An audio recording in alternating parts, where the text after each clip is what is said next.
This is Andre Damon with the World Socialist website. We're here in Bethlehem, Pennsylvania with Will Lehman, the Mack Trucks worker who's just announced his candidacy for president of the United Auto Workers Union. So Will, what are the goals of your campaign? Essentially, the goal of my campaign is for workers to realize their class strength and take power. Now, that's a broad example of something that I'm running for, but it's building the kind of class consciousness and arming them with the political perspective necessary for them to take that kind of political power.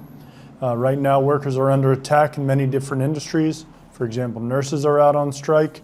There's no reason that our union shouldn't be coordinating and collaborating with workers in other sectors. But that kind of collaboration needs to be built, and that's what this campaign aims at doing.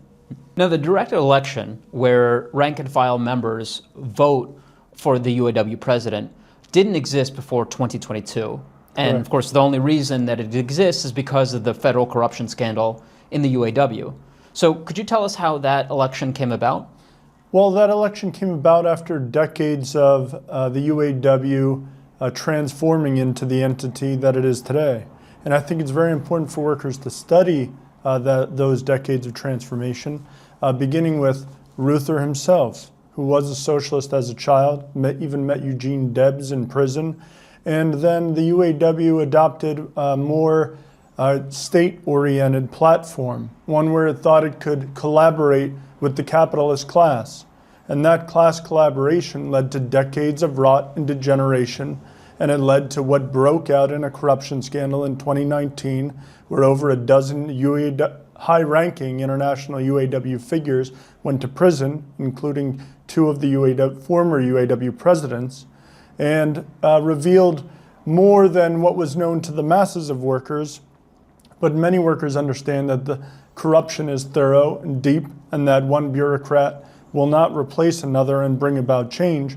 And my campaign is focused on building that knowledge. So what you're saying is that the corruption scandal wasn't, the disease, it was the symptom. Right. So what do you mean by that? Well, it's the idea that workers should be made to be exploited, that there's company rights. And I think that any workers' organization that bills it as such should not recognize the rights of anyone but those who it represents, the working class. It should not go into any kind of negotiation with a class that exploits it. And that's something that I'm trying to build the consciousness too of how are we to even attain the things that my campaign is bringing up? Well, it needs to be studied historically. We need to study what capitalism as an economic entity, a social system, and we need to understand, basically ask ourselves the question, is there any other way? I run openly as a socialist, and I talk to workers about what socialism is, and the campaign is going to try to bring that kind of education into this. So you're talking about really a strategic change, a change from class collaboration to class struggle. Right. And that's not going to be, it's not something that's been done recently. There's been decades of stifling of the class struggle by multiple different trade unions, and that's coming back about now. And you see it in these high strike authorization votes, high 90% strike authorization votes. Workers want to fight. The problem is they're strangled by each of their respective union bureaucracies. And I'm running in the UAW, of course, but this is not a phenomenon that's unique to the UAW. It goes on in all the other ones as well. Well, speaking of a desire to fight, you won nearly 5,000 votes in the 2022 election, but less than 10% of UAW members voted, and you initiated a lawsuit alleging widespread voter suppression. Could you tell us about that? Well, really, how it came about was, how the whole lawsuit came about was workers coming to our campaign and this all being news to them, that there was even the option to vote for a president. It was something that was unprecedented in the UAW. And for there to be a 9% turnout, any kind of legitimate bourgeois press of the West would describe that as an illegitimate election if it were to have taken place in any other country. So it was kind of a responsibility that with workers raising this concern with us, that we do something, that my campaign do something about it. And we did technically reach out to some of the other campaigns and ask them, that inform them that this is a problem, that this is what we're hearing. None of the other campaigns wanted to do anything about it. They called it worker apathy. Well, they typically, what union reps do over time is they blame the workers for every problem and try to claim credit for every victory that's been won in the past. Victories aren't won anymore today. And that's because of the degeneration of the economic system in the US, another thing that we need to study. So the long story short is workers that were aware of the campaign but weren't receiving ballots, or the information wasn't being spread around at their local, came to us to fight for that. So that's why we initiated that fight. So basically, the voter suppression was simply the fact that the UAW officials denied the membership knowledge that there wasn't even an election taking place. Right, and they have a stake in it. And as my campaign is going to continue to elaborate on, they have a different class orientation. They're reps detached from the floor, detached from the work, and they make over $100,000 a year, sometimes over $200,000 a year. They have a definite class orientation and a seat at the table to protect. My campaign is about eliminating their seats at the table. If they want to work with the rest of us, that's fine. They can earn their living just like the rest of us do. But there will be no more cushy seats if the workers have a say in what's to come in 2026. Now, you've been fighting the systematic voter suppression in the 2022 election over the course of now 3 years. What has been the outcome of that legal battle? Well, it's shown and it's demonstrated to workers that the courts are not for them, that the legal channels that have been established are for the state, they're for who the state represents. More workers are coming more into the consciousness that neither capitalist political party represents their interest. It's the same at the lower level in the trade unions. Nothing is speaking to the interests of the rank and file. Bringing that lawsuit to the state, it was ultimately determined that the Department of Labor should have done more to investigate the claims that we brought forward. But the Department of Labor under Biden, and with the continuation of the Department of Labor under Trump, has done nothing to do that. So it's two different administrations now that have essentially blocked anything into what we raised. And it speaks to the fact that neither of these capitalist political parties represent our interests. And it's time for us to move independently. And we can do that if we're organized. Now, in 2023, Shawn Fain called the so-called stand-up strike, which the media has called a historic victory. How would you reply to that claim? I would ask anyone who believes any of that to ask an auto worker what they thought of that strike. It was a strike that at most only took 30% of the available workforce out on strike. At its very peak, 30%. If that were a test grade, that'd be a failure, 30%. And workers know that our class strength lies in our ability to stand together with each other. The UAW constantly misuses and abuses the term solidarity in everything they do. Solidarity would have been 100% of workers out on strike. Instead, they did not utilize the full force of the UAW workforce, and we got sham contracts rammed through at every local, and every local that was a part of it. Some workers benefited somewhat from it, but largely, if you look at it as a whole, it was a sellout. It did not meet the demands of the inflation that we've seen.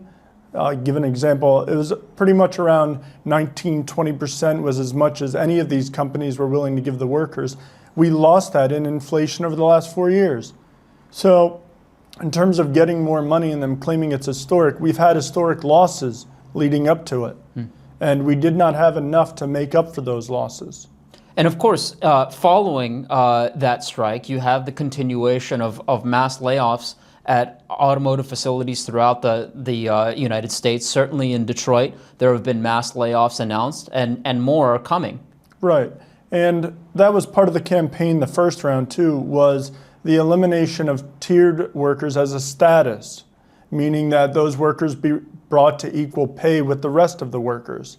And the Fain administration took that in a slightly different way and just thought to eliminate tiered workers, to eliminate their livelihoods. And there were massive layoffs as a result of that. And the tiers themselves have not been, they've said that in the media, that the tiers are gone. The tiers remain. And the increased workloads, the increased danger to workers, all of that remains. Workers have no say in the safety of the conditions that we're under as it currently stands. And that's what my campaign is here to bring about. The realization that if we are to have a say, if we are to bring about equality, we have to force it independently. It won't be done by the UAW bureaucracy or any grand reformer they put forth. Well, you've mentioned the question of the deterioration of safety standards in the past several years. In April 2025, Ron Adams Sr. was killed at the Stellantis Dundee engine plant in Michigan. What happened, and what does that tell us about the conditions in the auto industry? Well, essentially what happened, this is another result of the system that's degenerated over time. There was a point in time in the UAW where every skilled tradesman had a partner with them at all times because of the nature of the work that he does. He did not have anyone with him, and that's partially because the UAW has sought to erode those rights of safety and give it away, essentially, and it leads workers into precarious positions. The long and short of what happened to Ron Adams is he was a victim of conditions that he did not create. And we published more of the findings on the World Socialist website, as in the IWARFC published it. And I encourage every worker to look into it, any worker with additional information that isn't already published to bring it forward, because even to this day, as far as I'm aware, MIOSHA has still not contacted his widow or his family and given them the details of their findings. And the only information that's been made publicly available has been done by the IWARFC bringing these things to light. So it's up to workers. It shouldn't have been this way. It shouldn't have been on the workers to bring this investigation to light. Theoretically, any kind of workers' organization would, but they didn't. So we need to realize the dead ends that exist and not let continued tragedies like what happened to Ron Adams happen again.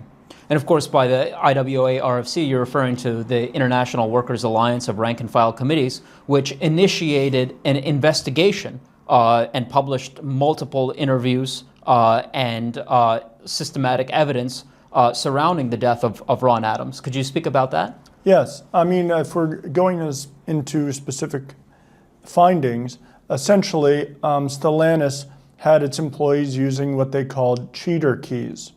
And a cheater key was in use on the piece of equipment that Ron Adams was working on, and it somehow became energized and crushed him. Ron Adams was known as the protector of the plant. He was known for his safe actions, and I don't have any reason to believe that it was anything that he did that led to the accident that caused his death, and neither do many of the other workers we've spoken to. The UAW tries to frame it as every accident, again, every mistake is of the workers. But our investigation points out that that's simply not the case. You know, this is a worker who was a model for safety in his plant, was a victim of a system that Stellantis was employing. And that goes again to the question of who determines the safety in the plant. It needs to be rank and file workers. It needs to be rank and file workers engaged in an organization that represents their interests. And that, of course, is one of the key demands of your campaign, is that workers set the safety conditions under which they work. Right. Not only safety, but the speed up. There's many things that related to safety that don't start out as safety necessarily related. Speed up is one of the major ones that workers confront in the factories. The idea of training in their area. Companies frequently like to change how a location's set up, how a job is done, add more to the manning of every worker, and that leads workers into something that can injure them. It's not an accident of the worker that a worker was doing this or that wrong. They get led into a situation that's unsafe. So at every level, workers need to have a say in what's going on, whether it's the compensation or the type of work, how fast the line's running, or direct safety type violations. Workers need a say in that. Now, you've said this is not a normal election because these are not normal times. What is the political situation facing workers right now? Right now, Trump is trying to set up a dictatorship. I mean, he's had attacks on workers. That's what these ICE raids are really all about. It's attacks on the working class, and it's seeking to divide up workers based on national status. Workers have no border. Workers have only their class as an international class. So when he's attempting to do these things, like we see recently in Minneapolis, like it's been shown by the killing of Alex Preddy, a nurse, a worker, these are attacks on the working class, and workers have to take it as such, that an injury to one is an injury to all. And the workers in Minneapolis are largely standing up to Trump, but in a very kind of practical, pragmatic, traditional way. We need to stop what the Trump administration is doing, and frankly, what's going on right now with the protests is not enough. We need a political perspective to bring about the kind of changes that we want to see to get things to where we want them to be, where our coworkers aren't attacked, where nurses aren't executed in the streets. So you've argued that the working class is the force that's going to stop Trump. What do you mean by that? I mean by the international working class is the greatest force in society. It produces all the products, moves all the products, and a port strike can shut down major industry. We saw it with the rail workers strike that they attempted to and basically legally blocked in 2022. But 20 of those workers, I would say that it's their labor power they're selling, so it's their right to withhold that labor power. And any kind of legitimate organization would not accept orders from the state to not strike, to not withhold their labor power, because it's that worker's right to do so, whether the government says it's legal or not, whether the company agrees with it or not. Companies don't operate by the contracts anyway. I think workers need to start operating in the same way if we are to bring about any kind of meaningful change. So what you're really talking about is a general strike, not something that's localized to a city or a state or an industry or even a country, but an international general strike movement by the entire working class. That's correct. I mean, that would demonstrate to the working class their immense international power. It would shut down absolutely everything. And that's not to bring the capitalist class around to our side. That's not to pressure the capitalist class into being a more humane one. And that's something I kind of have a lot of disagreement with, is a lot of people stop at just the classification of these beings as evil, as the capitalist class being greedy. It's far more than that. They're trying to drive their competitors off from the field of battle and trying to gain market share. Workers have heard that many times in the automotive industry, that they're doing changes at X plant because they want more market share. Well, that's the reality of what we're facing. It's that economic system that's driving this whole thing, not only greed. And it's not to say that the capitalist class is not greedy, it certainly is, but it's driven by more than that.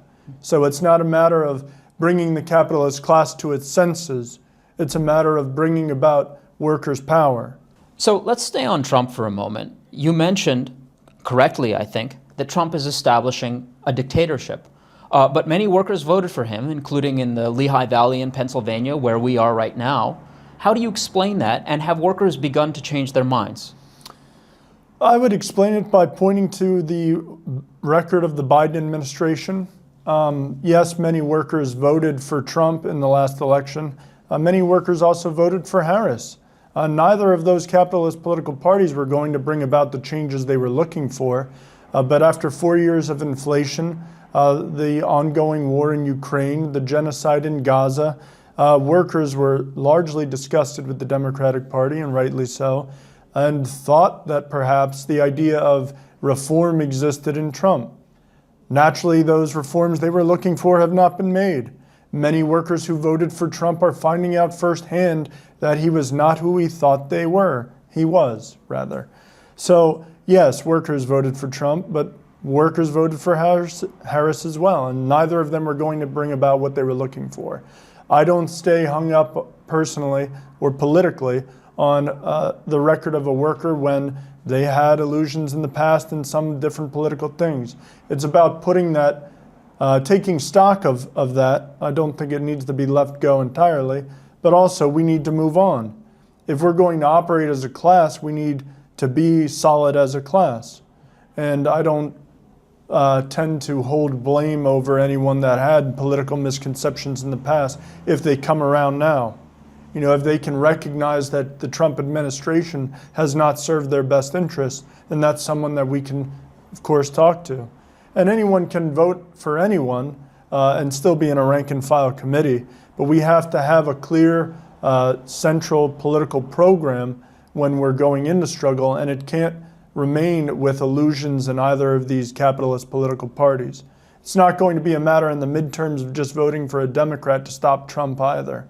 That's another political misconception some workers have.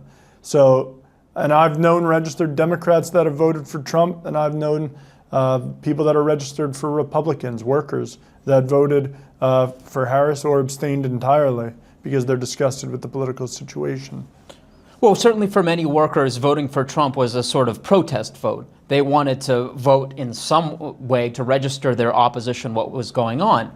But in the now more than a year of the Trump administration, certainly you've seen mass layoffs, attacks on democratic rights. I mean, do you think that's beginning to change the minds of some of the workers who voted for Trump? Well, I know it has. I've spoken to workers who essentially have told me they've given up on both political parties. But it's not just about giving up both political parties, it's a way forward beyond that. And that's what we're trying to elaborate. Many candidates will say that my opponents in the UAW election are going to say that they try to keep politics out of it, or they try to keep their political support behind whoever represents the workers' interests in the Democratic or Republican Party. Neither of them do. These are just bureaucrats that are trying to, and it's embodied in Sean Fain. He said Trump was a scab, and now he claims that Trump's nationalist tariffs are going to bring some kind of meaningful change about for workers. And he completely ignores the attacks that are going on our immigrant brothers and sisters. No action's been taken by the bureaucracy, and none will. But again, it's about giving up on the illusions in both capitalist political parties and moving past that with a clear political perspective that's going to work for us. Well, that gets to two central questions in your campaign: nationalism versus internationalism, and the unity of the working class. Now, let's start with the question of nationalism versus internationalism. Of course, Fain has supported Trump's tariffs. How do you feel about Fain's position in support of tariffs and nationalism more broadly? Well, on nationalism and internationalism, I know you mentioned about Fain with his support of tariffs. Nationalism is largely a poison. That's how I can sum it up most briefly. It divides up and weakens the working class. Fain tried to straddle internationalism leading up to the 2022 elections, trying to adapt to what our campaign's policy was, but ultimately revealed himself when he's willing to work with nationalists like Trump. Tariffs do nothing but raise the cost of goods, and they, in doing so, drive up the prices of the product. When the prices of the product is driven up, less demand is required. When less demand is required, layoffs happen. That's the circle of tariffs. And they do nothing but try to instigate nationalist thought processes, a poison to the workers that are looking for a solution. They're a distraction, and they do nothing but lead workers to a dead end. And so what is an internationalist strategy in response to that? Internationalist strategy would be worker unity regardless of borders. There's workers at Volvo all over the world. That's my plant. There's workers at Chrysler, Stellantis, Ford all over the world. And those workers need to have the best interests of each other in mind when they launch in a struggle against their same class enemies. And that's something that we're going to bring more further into the consciousness of workers during our campaign. But the idea that it's far better to fight at every plant than it is to be isolated, starved out on the picket line when you hear nothing about what's going on behind closed doors with management, and then get told that it's your last, best, and final offer. You have to take it or you're fired.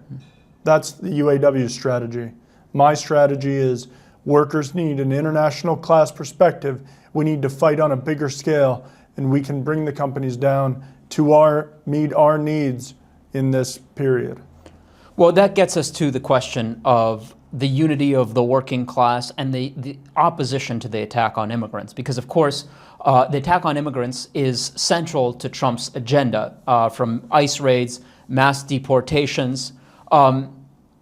Your argument is that it's objectively the best interest of native-born workers to unite with immigrant workers, and of American workers to unite with workers all over the world. Can you explain that kind of on the deepest level? What does that mean? It means that workers need to recognize that they are, what's left go far too often, I guess, in mainstream media, I should say, is the idea even of classes.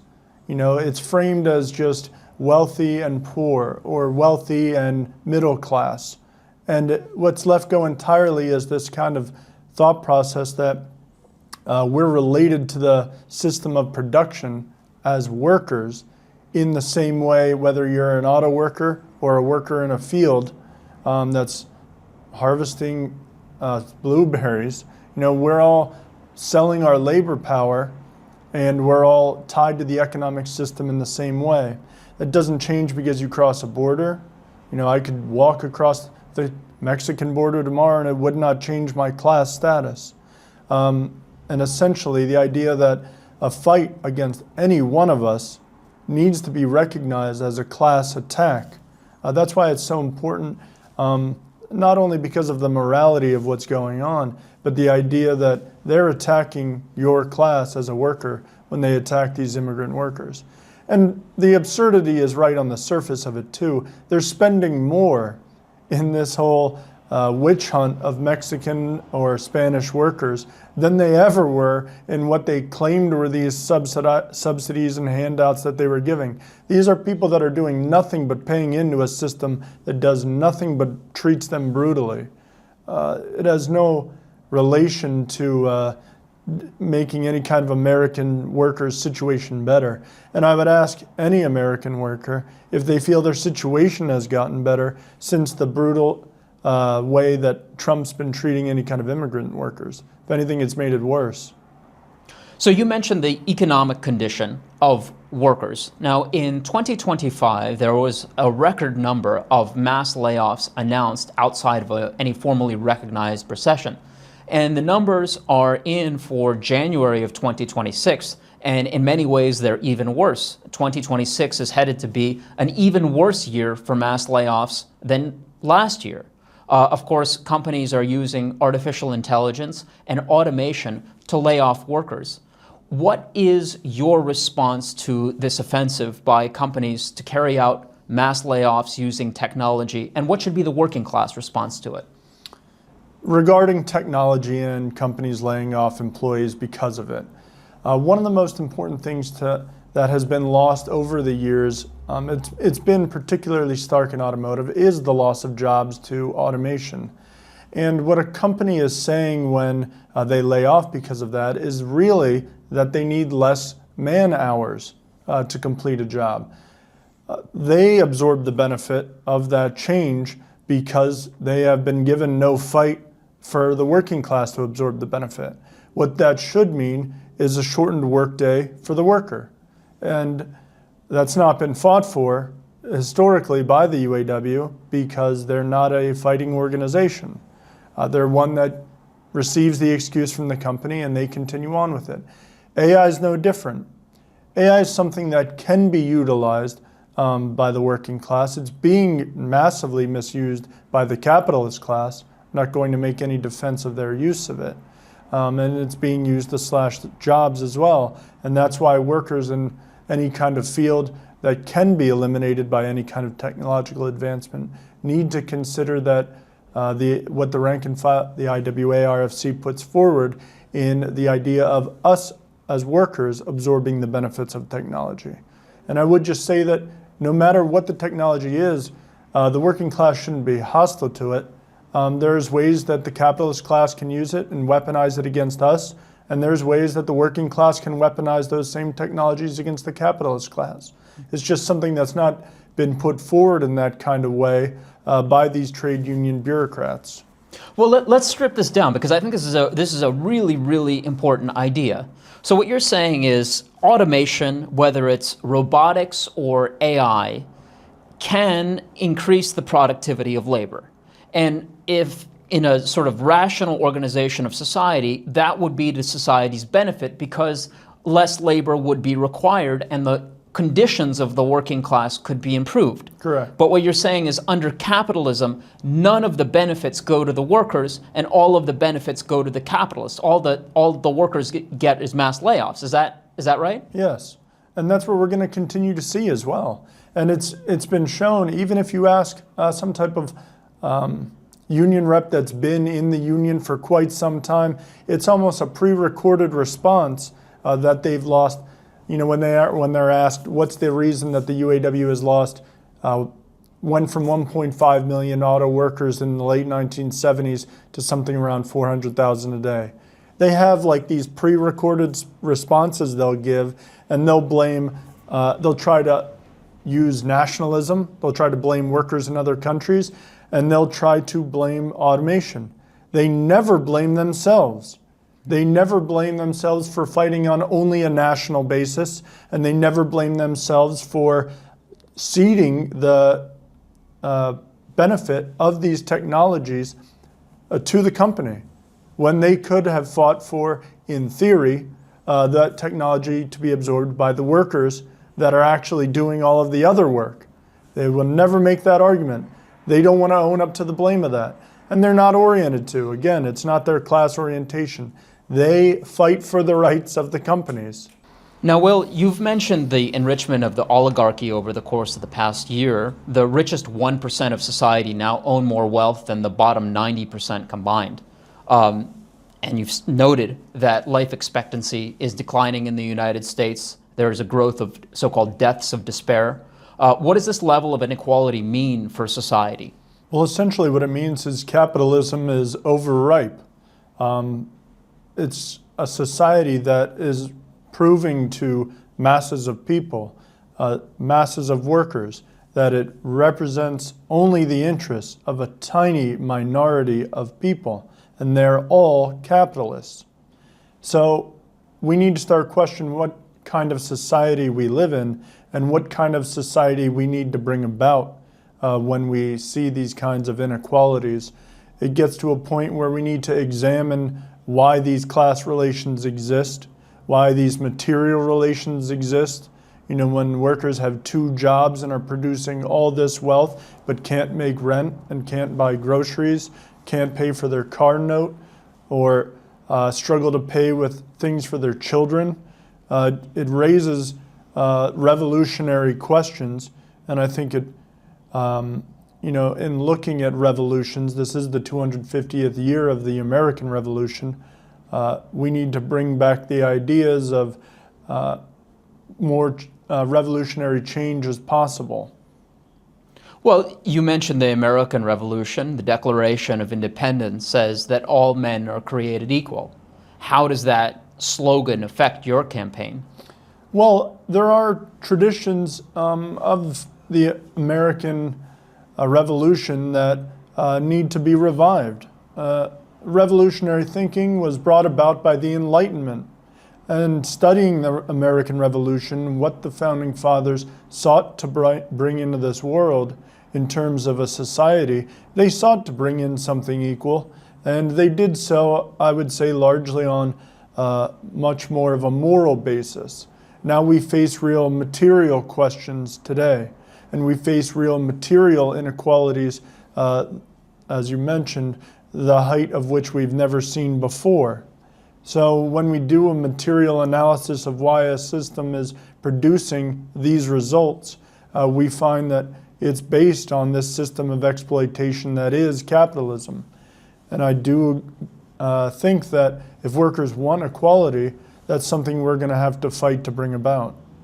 So you mentioned the material basis for the growth of social inequality, but there's also the material basis for the struggle for equality. And that's what your campaign is seeking to do, to unite all sections of the working class in the fight for social equality. Is that right? That's correct.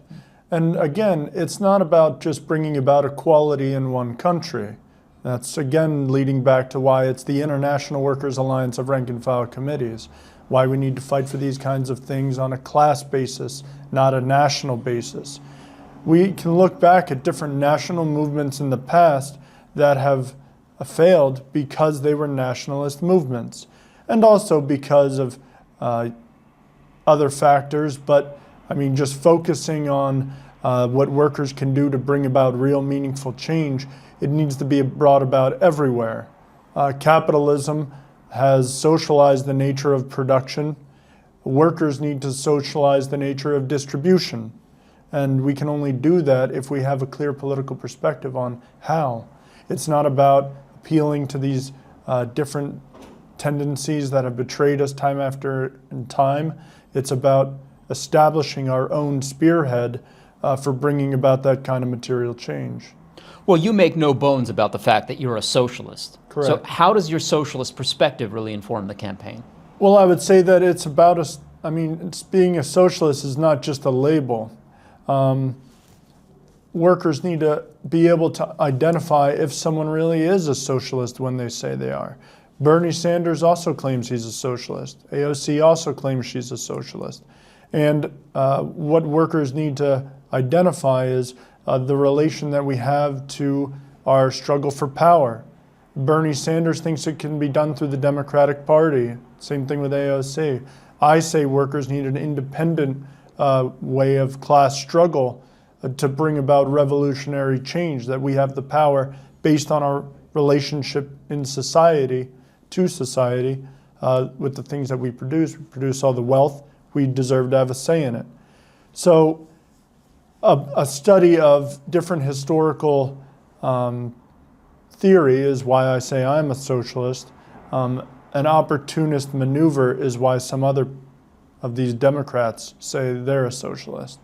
And of course, you're an international socialist. For instance, Bernie Sanders recently said that he thought Trump was right about the border, that he's doing a better job than Biden on his border policy. And he said that if you don't have a border, then you don't have a country. How do you feel about borders? Well, I mean, my policy on borders has always been clear that I don't think borders need to stop any kind of international class collaboration with any workers. I mean, again, famously, Marx was the one who said, "Workers of the world unite, you have nothing to lose but your chains."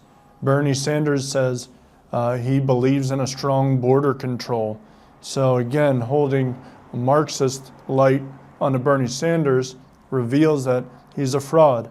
And I understand how some can have supported him in the past, trying to have a reformist type of ideology. Again, just as with Trump in terms of change, he's proven himself. And when he, again, with statements like you just mentioned on having a strong border, that's divisive in the working class. That's separating workers from their source of power. And that any kind of action can be carried out with strong borders, that's a fallacy. So Bernie Sanders says, if you don't have borders, you don't have a country. You say the working men have no country. Right. Working men don't have a country. Working men have a class. You know, someone can be working in Sweden and get a check with Volvo on it. I'm working in the US and get a check with Volvo on it. If I walk across the border into Canada and get a job at GM, I'm still an auto worker. Nothing has changed. The legal processes that these capitalist governments have established are the only thing separating us. And we don't need to continue. I don't advocate any kind of division among workers, no matter where they come from. It's a class orientation. It's not about stopping and arresting and criminalizing people just because they're trying to escape to some other kind of life. I mean, even the Statue of Liberty says, give me your tired, your poor, your huddled masses yearning to breathe free. That's the kind of American tradition that I believe in. And as far as I believe in anything American. So the Trump administration has launched wars all over the world. It has attacked Venezuela. It has attacked Iran. It's threatening to attack Iran again. A major pillar of your campaign is opposition to war. What's the connection of these wars to what workers face at home? Well, what's driving the wars abroad is American imperialism. Specifically, as far as the Trump administration goes, that is a large reason why workers voted for Trump as well. They were disgusted with the wars that were going on under the Democratic Party and had illusions in Trump for bringing about change with that. He's demonstrated that those illusions were false, that he's willing to, in fact, increase war around the world, like you mentioned with the attacks, funding Israel with the genocide in Gaza, leading to build up with war with Iran, whether the war in Ukraine that's still being funded. And it's American imperialism that drives the war. It's not about a personality. It's not about Trump as a person. It's about an economic system that's in decay, that's looking for more resources abroad. Not only does it doesn't see it fit to just exploit the workers at home. It wants to exploit workers in other countries and resources from other countries as well. And he admitted so much during one of those press conferences with Zelensky and saying that they've reached some kind of peace settlement where they get X amount of Ukraine's resources. That's all the war has ever been about, is more material resources and expanding America's influence in other countries. It's no different than Hitler's war of expansion. The term that any worker could look up for that is Lebensraum, Lebens. And the idea that Germany was in a state where it saw its capitalist class saw the need to expand. So there are many similarities today to what Trump is doing and his attempt to establish the American version of the Third Reich that can be drawn to Nazi Germany then. But again, there's a main difference of what the working class still has the ability to do now compared to then, and what we can bring about if we have the organization to do it. So what you're saying is that in waging war all over the world, the Trump administration, the capitalist class, are also waging war on the working class at home. Is that right? Correct. And it's not just a matter of, when workers look at what our economic situation is, the attacks, the social questions that are raised by the Trump administration, it can be clearly drawn that it's hostile to the working class internationally. And if there's, I think it's very impressive that, and it's a demonstration of international solidarity that workers in Italy have been protesting the Trump administration at the Olympics. It, again, explodes the myth of the whole system of borders and national borders. We're a class, and they're fighting back as a class, but they need to do more than just protest. And of course, you made a statement opposing the Gaza genocide. How does this genocide affect workers in the U.S.? The genocide in Gaza affects workers in the U.S. Because it is an attack on workers as well. Early in the genocide, the trade unions in Gaza called for workers internationally not to handle arms and armaments destined for Israel. And there's a reason that trade unions internationally didn't respond collectively to that call. Of course, my campaign at the time raised this. We had a public statement early on in the genocide, and we called for workers to strike. Naturally, though, none of the technical political leadership of the trade unions made any kind of efforts to bring about that kind of strike. Again, this is something that can be stopped by workers with the correct political perspective, but we need that organization and unity to organize that kind of action politically. Well, you've mentioned the terms general strike, rank and file committee now several times. What I'd like to do is take the opportunity to have you really explain these terms. What exactly is a rank and file committee? A rank and file committee is just an organization of workers on the shop floor. It doesn't matter what sector of work you're in. It doesn't matter whether you're a U.S. citizen or not. The main thing is that you understand on a class basis that You're all workers. You all need a say. We all need to fight for more, no matter what the topic is. But we need collective. We're only strong as workers in our organization. We're not strong as individuals. As individuals, we can be targeted by the company and singled out, harassed, and fired, or made victim of some kind of safety violation in the company. Our strength is in our collective action. When we can shut a whole company down because of an issue affecting one of us, it sends a powerful message, and it demonstrates the power of the working class. A general strike is just that conception on a broader scale. What happened in Minneapolis, shutting down the economy there recently, and in 1934, demonstrate how powerful masses of workers can be. But it needs to be more than that. It needs to be connected in other states. It needs to be connected in other workplaces. That a group is moving in one area needs to recognize that it needs to happen in the other areas as well. We don't have the chains of communication to do that yet. We don't have the organization fully built to do that yet, but we need to build it. We need to recognize it as our necessity to continue building that organization until we have the capacity to lead that kind of mass general strike that I'm referring to. And it doesn't need to be, like Sean Fain makes the point of setting a date and time. Trade unions all do this. They pin a date far in the future of when it's acceptable for the workers to fight. I say the workers should fight whenever they deem it acceptable. That's it. You know, workers want to stop work, that's it. We stop work, but we need to have that understanding in mass before we launch that kind of action.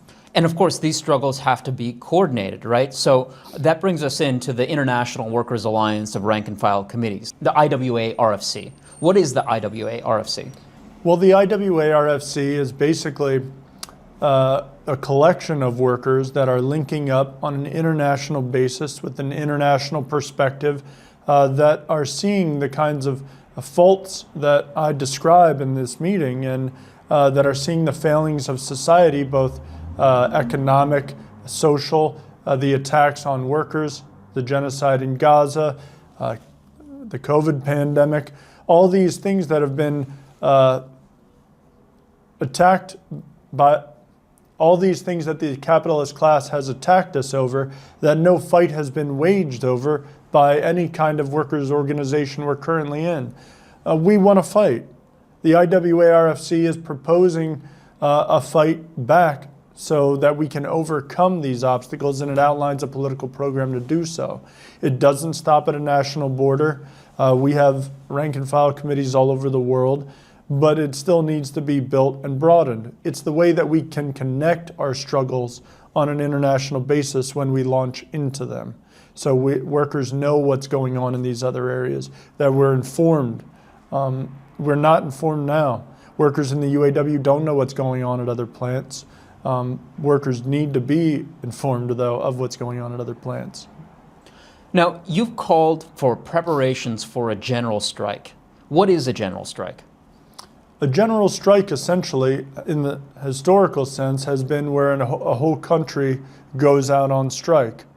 It's a very powerful type of movement. I mean, it definitely demonstrates to workers their capacity to bring about revolutionary change. It is a first step in a direction that leads more towards that kind of revolutionary thought, but it's a beginning. And essentially, it's workers withholding their labor power in unison with workers, no matter the sector they're in. It's every worker out on strike. It's not about letting what's going on in any one location go, and it demonstrates to workers their immense class potential. So, Will, you've called for a general strike to bring down the Trump administration. What do you mean by that? He's using armed thugs that are covering their face to avoid people identifying them, and breaking into people's homes, breaking into people's cars, ripping them out, and imprisoning them. This kind of thing is absolute blatant criminality, and he needs to be stopped. And the Democrats are not going to do it. We've already witnessed that they're unwilling to lead any kind of struggle against this. They funded the big, beautiful bill. They voted to fund DHS. They voted to keep Trump's government open. They're not going to do anything to stop Trump. Workers can. He's eroding essentially every right that was established by the founding fathers and needs to be stopped. And workers have the capacity to do that in a general strike. So, Will, how has your experience as an auto worker informed your political views? Well, when I first got my job at Mac in 2017, I thought it was one of the best jobs I ever had. And another worker told me at the time, whatever you do, just don't learn more about this place because that's going to abuse you of that notion. And he was right. 2019 was our first strike in 35 years, and we were sold out. And that drove me to examine why we were sold out, and essentially drove me into Marxist politics, socialist theory. And I started reading, and it made sense, and it resonated with me what I was reading. And then 2021 came about, and the UAW was selling out workers at NRV, and was effectively forcing NRV being New River Valley Volvo, another Class 8 truck manufacturer, basically the same thing as us with a different badge on the hood. And they were selling the NRV workers out by forcing us to scab on them. There were scabs that were in NRV, painting the cabs, being shipped up to our plant, and we were being forced by the UAW to assemble them. Effectively scabbing on our own coworkers. And that led me to the World Socialist website and reading about International Workers Alliance of Rank and File Committees, because they established one and reached out to other auto workers. And I thought that this is what the UAW should be doing. Naturally, I knew at that point why they were not. They did not want any kind of labor unrest to break out, even if it helped workers at another plant. So I got involved with working in the IWA-RFC and also getting more politically educated. By 2022, running in the UAW campaign to help build it even more. So my experience as an auto worker, and I've heard from thousands, is that auto workers are in very degenerated working conditions, no matter what company it is. And the only way that we can fight for what we need is to rely on each other, no matter what plant we're in. And again, making that fight international. None of these plants are just nationally based. None of the vehicles are nationally made. We're an internationally connected workforce. So the Mack Trucks plant is located in the Lehigh Valley of Pennsylvania. Bethlehem, where we are right now, is also in the Lehigh Valley. This is an area with a long history of the class struggle. Could you tell us a little bit about that history? Well, yes. I mean, Bethlehem Steel had a great steel strike in 1910. There was great militancy that established that union back then, and the idea of class collaboration has led to nothing but deindustrialization in the Lehigh Valley. This idea that you can bargain with the capitalists is that class collaboration. What we're trying to do with the rank and file committees is bring back the idea of active struggle of workers against the capitalist class. We're trying to bring back the idea of the multi-ethnic, in a lot of sense, first generation workers that founded many of these trade unions, including the UAW. We're trying to bring back that kind of worker struggle that excludes no one. So in doing that, in building the rank and file committees, we're trying to bring back those ideas of struggle and what workers can win when we actually fight, when we don't collaborate with the capitalist class. So, Will, what advice would you give to workers who want to develop their education as socialists? Well, the first thing I would say is that reading is essential to anyone's political development. I would say that reading Marx, reading Lenin, reading Trotsky, reading about revolutions past, and especially, I mean, in Trotsky's case, the history of the Russian Revolution, and taking up a serious study of workers' movements in the past and maintaining a look at them of questioning where different struggles went wrong and where they went right. And I think workers are going to learn a lot in doing that. And in learning, in reading socialist literature, I think in comparing what these so-called socialists of the Democratic Party really are, it makes it clear what they really aren't. And the ideas of class collaboration and, whether it's the idea of revolution or reform, Luxemburg's another one, workers can learn those lessons of history simply by reading. And it's not to say that reading is the only thing. It's working in the rank and file committees. That's another excellent way to educate workers. Reading the World Socialist website daily, looking at those perspectives and compare it to the capitalist media. I think reading the World Socialist website, you can see that their perspective is oriented towards the working class. So I think that's extremely important for workers to do, and also to branch out, to look at different cultures and look at different things, and that helps expand the horizon of any worker. So for a worker who wants to get involved in your campaign, what should they do? Well, if you're a worker that is seeing the political perspective we're bringing forward, is tired of taking the losses that we continually are made to endure by the trade unions, and you want to fight back, recognizing that fighting back is the only way forward for us, it's our only option left in the increasingly dangerous situations we're finding ourselves in, both economically and socially, contact my campaign, willforuawpresident.org, and get involved. Also, if you can, make a donation. We're a campaign that is trying to bring an end to the abuses of capitalism against society, against the working class. And we're not a campaign of reform. We're about a revolutionary change. So please sign up and get involved at willforuawpresident.org. Thank you so much, Will.